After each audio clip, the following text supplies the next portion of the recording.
எல்லோருக்கும் வணக்கம். இப்போ நான் வந்து சத்தான களி வந்து எப்படி செய்கிறதுன்றதை உங்களுக்கு காட்ட போகிறேன். உளுந்தங்களி. இது இதை எப்படி அரைக்கிறதுன்றதை பற்றி சொல்ல போகிறேன். இது வந்து பச்சரிசி 1/2 கிலோ, உளுந்து 1/2 கிலோ. இதை நம்ம மாவு மிஷினில் கொடுத்து அரைச்சி வச்சுக்கணும். தேவையானப்போ எடுத்து செஞ்சுக்கலாம். நம்ம 5 நிமிஷத்தில் செஞ்சிடலாம். இது வந்து உடம்புக்கு ரொம்ப நல்லது, இடுப்புக்கு ரொம்ப பலம் தரும். குழந்தைங்கள்லேருந்து எல்லாருமே சாப்பிட்லாம். அதில் இந்த வயசு பொண்ணுங்களுக்கு கொடுத்தா ரொம்ப நல்லது, இடுப்புக்கு பலம் தரும். கை கால் எலும்புக்கெல்லாம் நல்ல பலம் தரும்.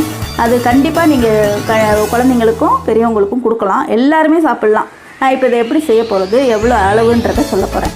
இது வந்து நான் அரைச்ச மாவுலேருந்து 1 பவுலு மாவு எடுத்து வச்சுருக்கேன். அரிசி உளுந்து கலந்த மாவு.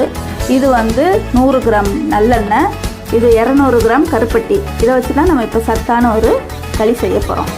ஓகே, இப்போ நம்ம செய்கிறத பார்க்கலாம். இந்த 1 பவுல் மாவுக்கு வந்து நான் 2.5 பவுல் தண்ணி வச்சுருக்கேன். 2.5 பவுல் தண்ணியை இதில் வச்சுட்டு அதுக்கு 200 கிராம் கருப்பட்டி நான் போட்டிருக்கேன். போட்டு அது நல்லா கொதிக்க விடணும்.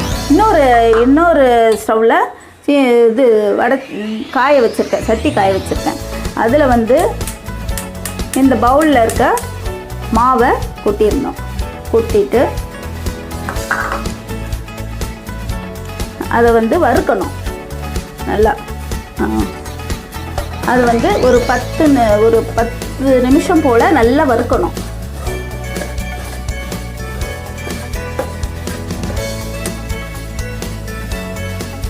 இது வந்து நம்ம ஒரு 10 நிமிஷம் வறுக்கணும். அது கொஞ்சம் சிம் பண்ணி ஸ்டவ் கம்மி பண்ணி வறுக்கணும்.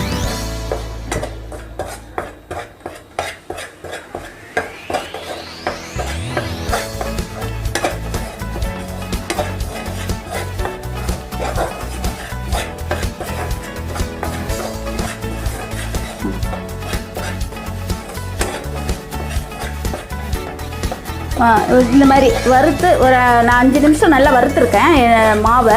வறுத்த உடனே இந்த எண்ணெயை கொஞ்சம் கொஞ்சமாக ஊற்றி வறுக்கணும். இந்த பக்கம் வந்து கொதிச்சுக்கிட்டு இருக்கு. இது வெல்லம் தண்ணி வந்து கருப்பட்டி தண்ணி கொதிச்சுக்கிட்டு இருக்கு. இந்த பக்கம் நம்ம எண்ணெய் விட்டு கொஞ்சம் கொஞ்சமாக இந்த மாதிரி கிண்டிக்கிட்டு இருக்கோம். இந்த அளவுக்கு கிண்டிக்கணும் நல்லா. இந்த அளவு கிண்டி முடித்த உடனே சரிதா, இந்த அளவு கிண்டி முடித்த உடனே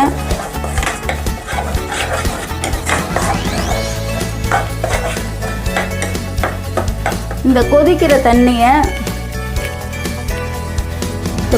தண்ணியை வந்து எடுத்து இதில் கொஞ்சம் கொஞ்சமாக ஊற்றணும்.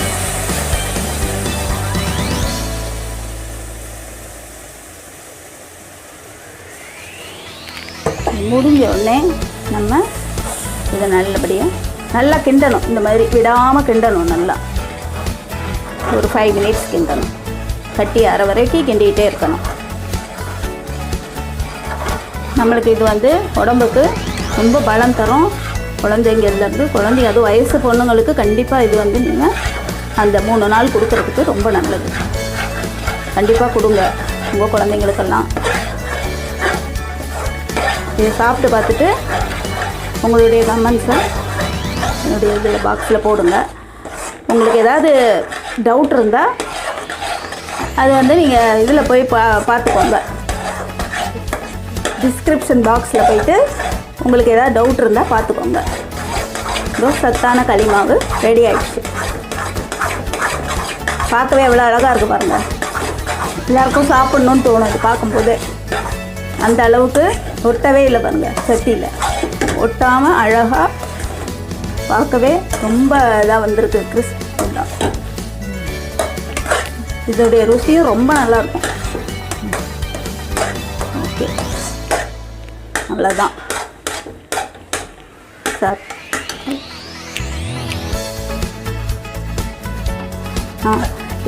எல்லாம் போட்டாச்சு. இப்போ சத்தான உளுந்தங்களி ரெடி ஆயிடுச்சு.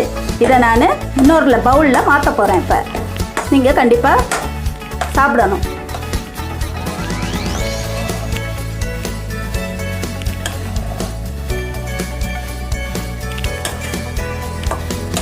இது பாருங்கள், கடாயில் எப்படி ஒட்டாமல் வருது பாருங்கள். இதுதான் அதோடைய ஸ்பெஷலே. அல்வா மாதிரி வந்திருக்கு.